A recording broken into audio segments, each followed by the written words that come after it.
আসসালামু আলাইকুম। জুলাই সিডিআই শুরু হওয়ার সাথে সাথে রাজাকারদের যেভাবে চলতেছে অতুলনীয়। জ্বলাও চলা উচিত। তার চেয়ে তো দুঃখ যেটা একটা জিনিস চিন্তা করলাম, ভারত মনে হয় আজকে পর্যন্ত প্রায় 100 কোটি টাকার উপরে খালি বাংলাদেশিদের থেকে মানে তাদের ভিসার আবেদন বাবদ কালেক্ট করে ফেলছে। এটাও খুব দুঃখজনক।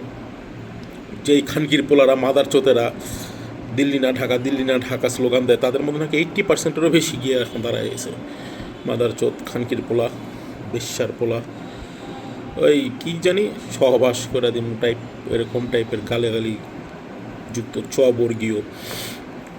আরে যাই হোক, জুলাই সিডিআই চলবেই আমাদের। আপনারা আপডেট থাকুন। দেখি না পুরা জুলাই জুড়ে কী ধরনের সিডিআই থাকে। আমি নিজেও সিডিআই হয়ে যেতে পারি। তবে রাকিবের টেনশন নাই, রাকিব ভালোই আছে আপনাদের দোয়ায়। সে রীতিমতো সবার সাথেই সকাল বিকাল উল্টা পাল্টা অ্যাজ ইউজুয়ালি সাংবাদিকতার হগামাইরা দেওয়া যাচ্ছে। মাস শেষে কী বলবো ভাই।